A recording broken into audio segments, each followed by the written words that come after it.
Hi. This feels strangely vulnerable, and I haven't really been on camera in this type of way in a really long time. And I'm doing this because I really want to be more vulnerable and transparent about what I'm going through, in hopes that if you're going through the same thing, you don't feel as alone.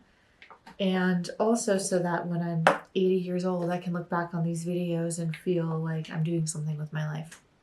So I used to post every single day. I was posting every single day online, and it was mostly about my art. There were some things about my life if it intertwined with my art, but I just feel like after I moved to Mexico, it just stopped. And before I moved, I'm like, oh my God, I can make all of this content about all of these things and what I'm going through and what the move is like. And then I actually got here and I couldn't get myself to post anything.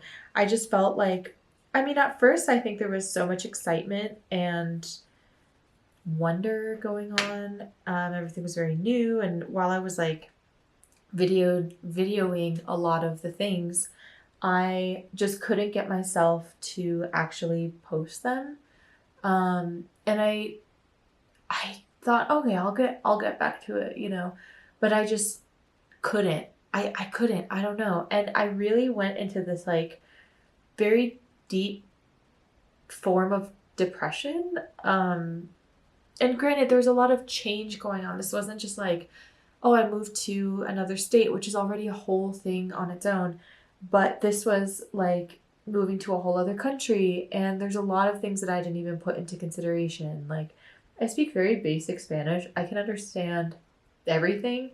But when I'm in a conversation with someone as mundane as like ordering coffee or in a taxi trying to go somewhere, it takes my brain so much time to translate it, come up with the words, and then spit it back out. It just makes me feel really tired at the end of the day.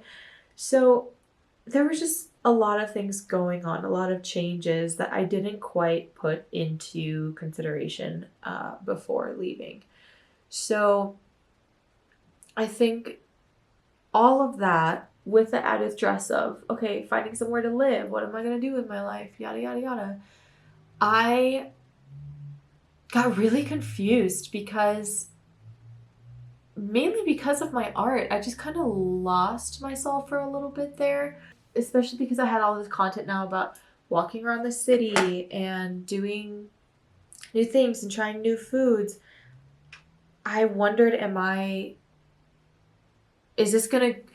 my channel gonna go into this area of life in Mexico now? Because while I think it's very important to share that part, and I really want to share that with you, really this is about my art, right? And it took me a while to kind of come full circle and realize that by me sharing more of my life, it isn't so much me abandoning my art. It's me actually leaning into it even more, because no two artists live the same life, right? That's something that I get asked a lot. It's like, oh, how do you do it? How do you do it? And I'm like, I'm just living my life, man.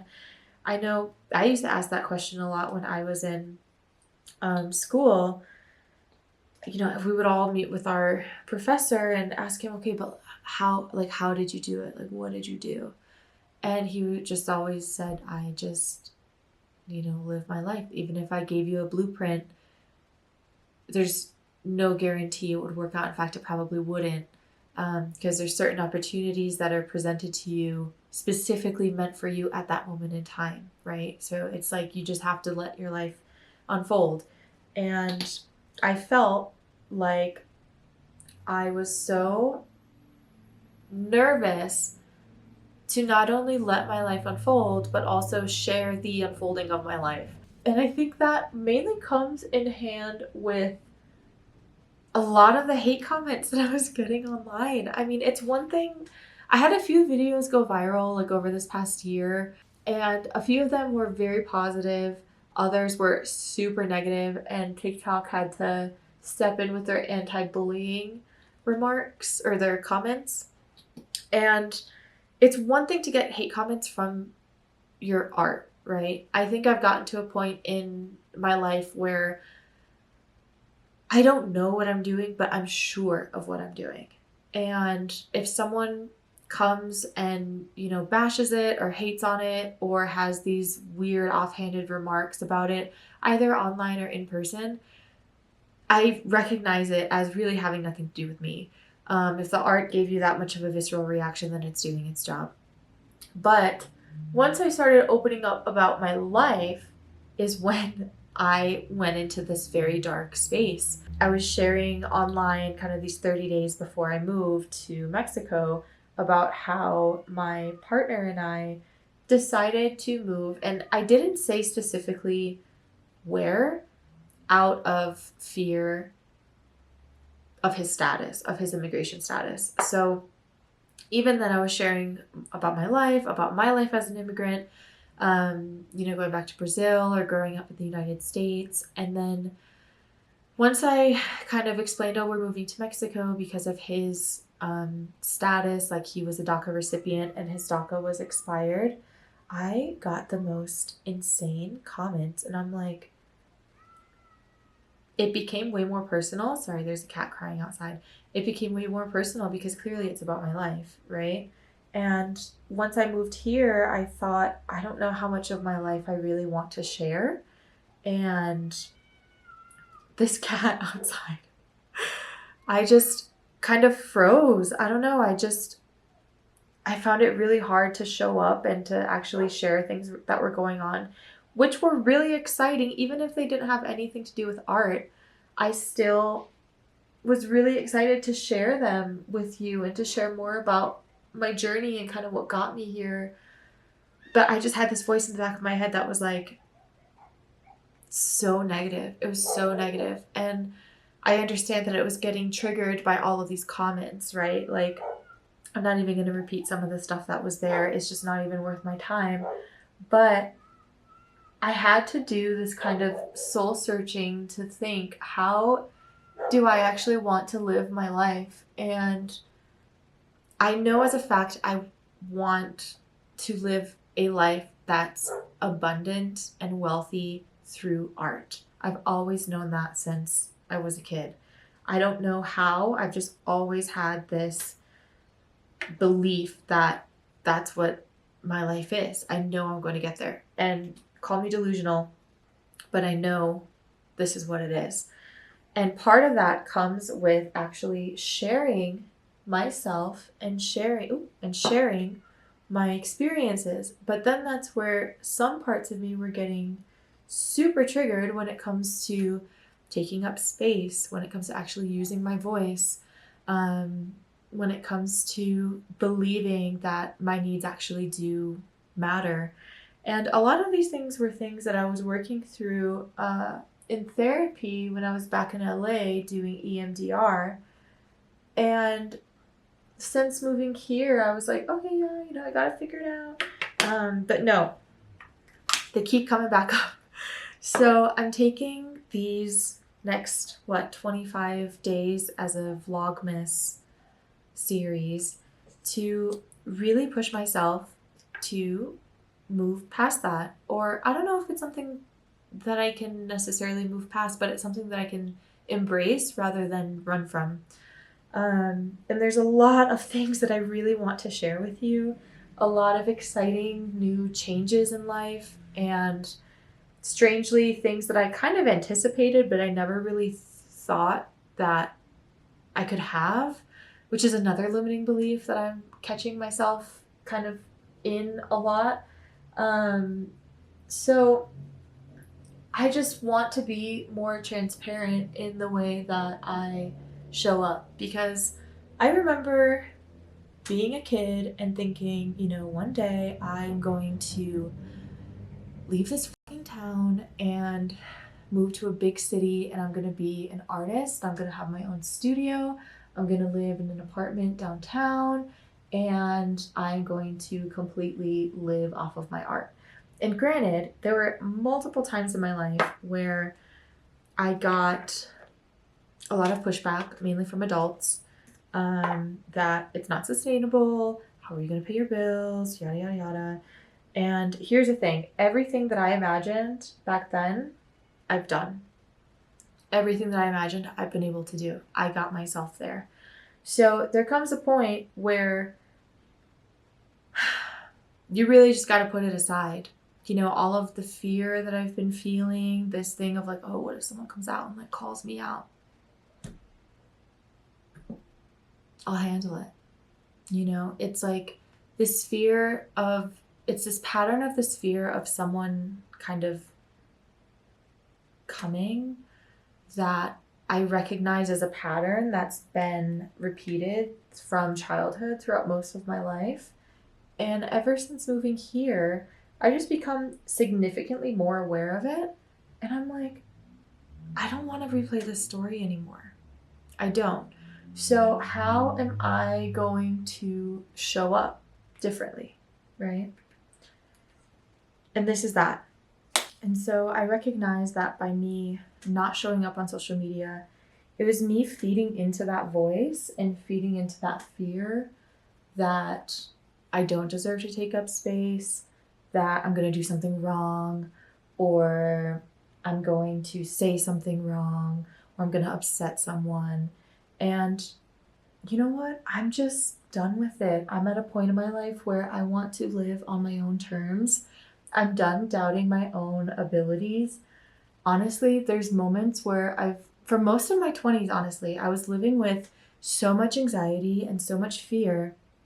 And it wasn't until I started talking to one of my older therapists in like maybe my early to mid 20s that I just was this like inconsolable mess. I felt like I was constantly behind, or I was doing something wrong, or I wasn't like living up to these expectations, right?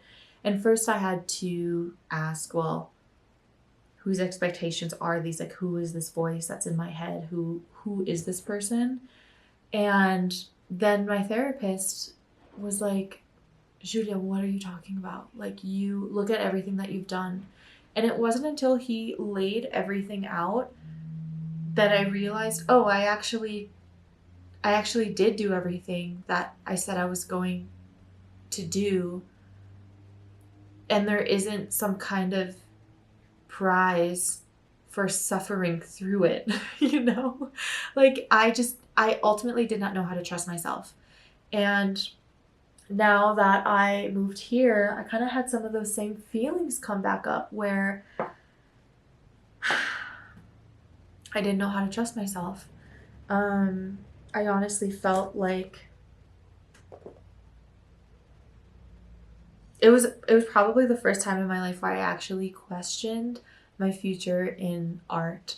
And it honestly had nothing to do with what I was making or how I was making it or anything. It was just this overwhelming cloud or fear or anxiety of actually living the life that I want to live. Like, I can see it, but for whatever reason, there's some kind of block where I feel that if I get it, something will go wrong, right? Because that's been this kind of pattern in my life. But I just need to learn to let that go. Like, if that's what I'm thinking about, of course, that's what's going to continue to happen. So I'm leaning more into anytime I catch myself in these like negative thoughts or like, ooh, what if this happens? Or can't do that because, right, like limiting myself, I immediately have been forcing myself to think the opposite, right? Instead of, oh my God, what if this doesn't work out? And what if it doesn't go through? And what if nobody wants it? Or what if I'm not good or whatever? It's like, what if there's actually 50 people waiting in a line outside to get it? Or, you know, what if this is actually meant for you and it doesn't matter how much you fuck it up, it's not going to leave because it's meant for you, right? Like, that mindset, just the shift just had to happen. And I'm grateful that I've been in this kind of slump because it's given me a lot of time to think. But I think I'm ready to get out now. I think I'm ready to do something. So it's December 1st. I just realized that I actually ran out of my eyebrow pencil. So I'm going to use a little bit of eyeshadow. Just don't judge me. I am going to show up every single day for Vlogmas from now until the 25th of December. Not all things are going to be Christmas themed, I think.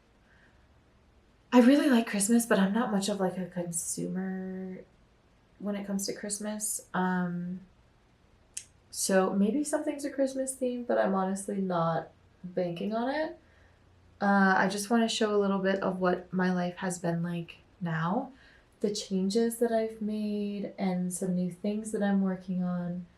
I'm really excited because I actually ordered some art supplies online, and they should be delivered sometime next week. And it's a little surprise, but I'm really excited because I actually haven't worked with this medium in years. So I'm really eager to get back into it. But that's just kind of where I'm at. If you are at a point in your life where you recognize where you're going, but it's like a jump ahead of you or maybe a step ahead of you. I don't know how to explain this. I feel like I see who I am now and I see who I have to be to live the life that I want. And there's some things that I have to let go in order to be that person, in order to be that woman. And I can see very clearly like some of the toxic habits that I was partaking in, relationships that just were not healthy.